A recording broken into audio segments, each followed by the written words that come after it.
I grew up in the rough and tough inner cities of Chicago.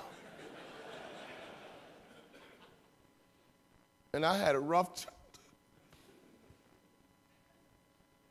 My father was 6'6", 240 pounds. My father said what he meant, and he meant every single word he said. Now, I tease people all the time because we live in what I call the timeout generation. Some of you guys have bought into the timeout generation, haven't you? You want to give your kids a timeout. I hear you at the mall. I see you in the airport. Oh, Hannah, if you don't knock it off, Mommy's going to give you a timeout. William, I'm going to count to 3, and if you don't have your fanny in that seat, I'm going to give you a timeout. 1, 2, 2.5. My dad was old school, from a little small town in Tennessee, and my daddy gave timeouts. His timeouts were different.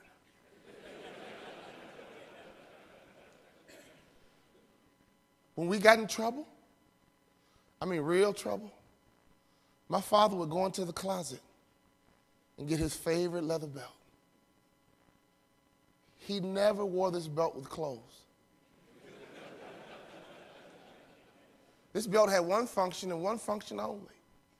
We got in trouble, it was always me and my brother. My sister never got in trouble, it was always me and my brother. My dad would go in the closet, get his favorite leather belt, and he would spank us until he got tired. And then he'd take a time out.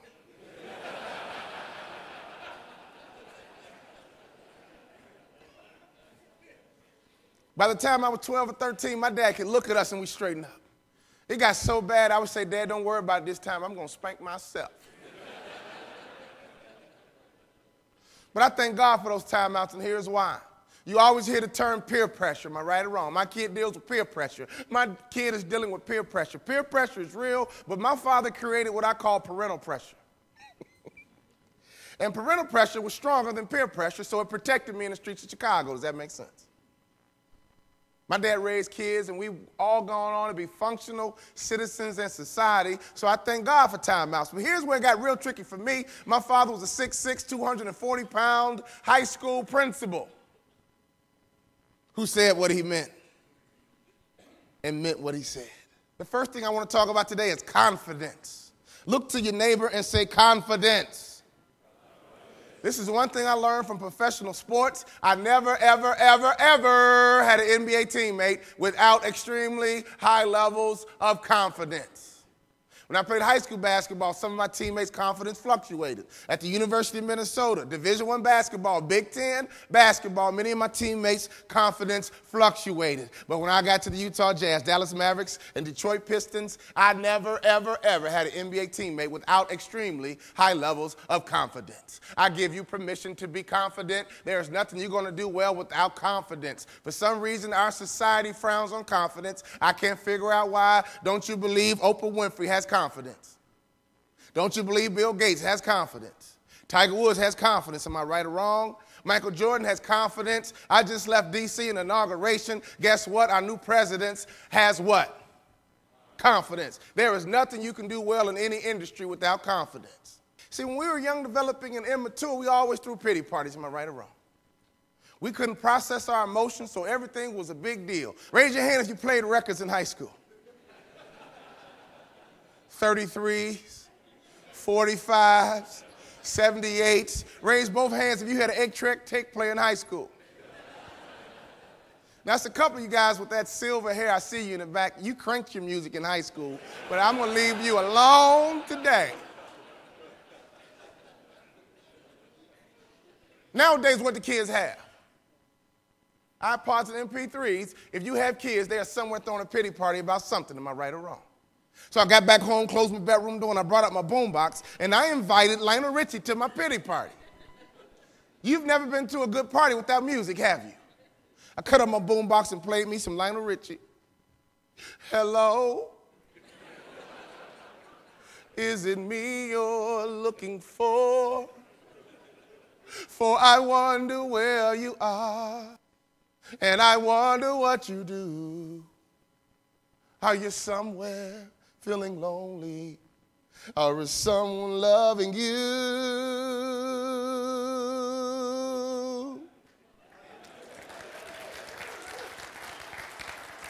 Tell me how to win your heart. For I haven't got, words had nothing to do with my situation. I just wanted to throw a pity party. What did I do as soon as the song was over? Played it again. I played that song over and over and over again, over and over and over again, over and over and over again. That's why I hated cassette tapes. Nowadays, it's real easy.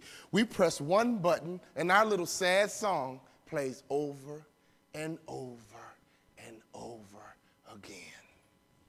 This is what I learned from sports. Hear me and hear me good. I love to compete against weak-minded athletes.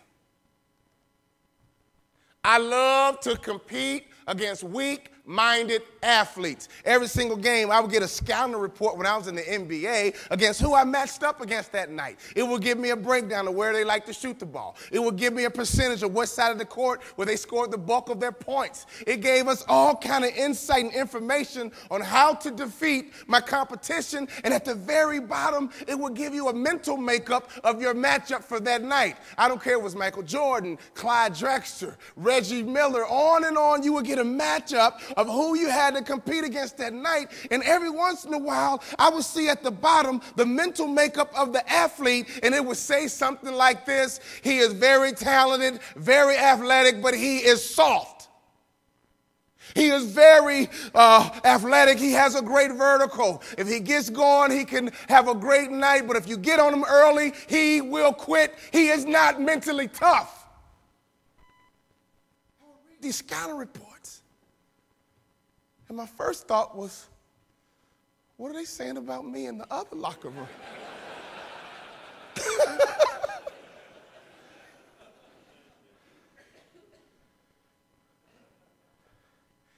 Everybody in this room has a scouting report. I don't know your scouting report, but I tell you one thing. You can criticize my left hand. You can talk about my jump shot, but you better not ever call me soft. For me, that's the kiss of death. And so when I read my scouting report, and when it said the player was soft and they would quit, I would shoot him an elbow as soon as the game would start, and almost always he would quit. But every once in a while, I throw one elbow, and I get two back.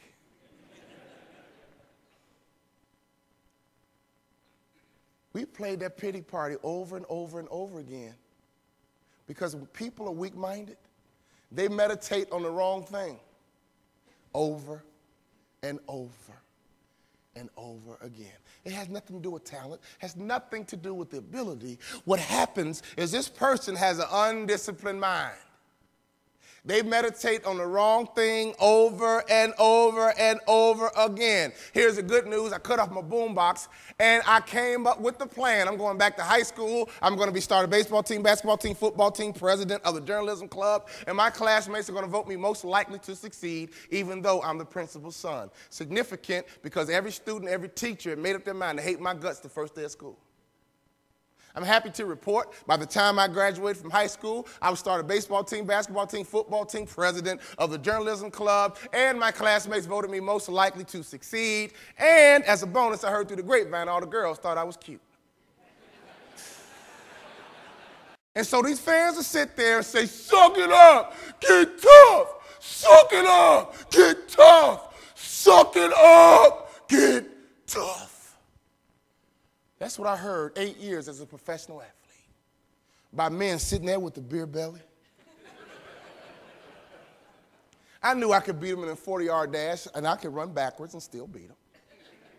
I mean, guys, fat, overweight, never even made their high school team, sitting there criticizing us, saying, suck it up, get tough. And most of these guys can take a pair of whitey tighties and make them look like a thong.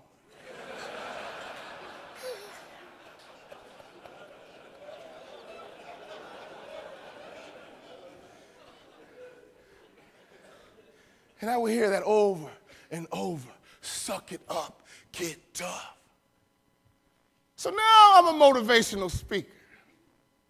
I've been speaking for the last 8 years. I do about 100 programs a year around the world. And these same people come to me and say, Walter, you're a motivational speaker. You've seen the stock market. You know we're in the commodities business. Man, what's your message?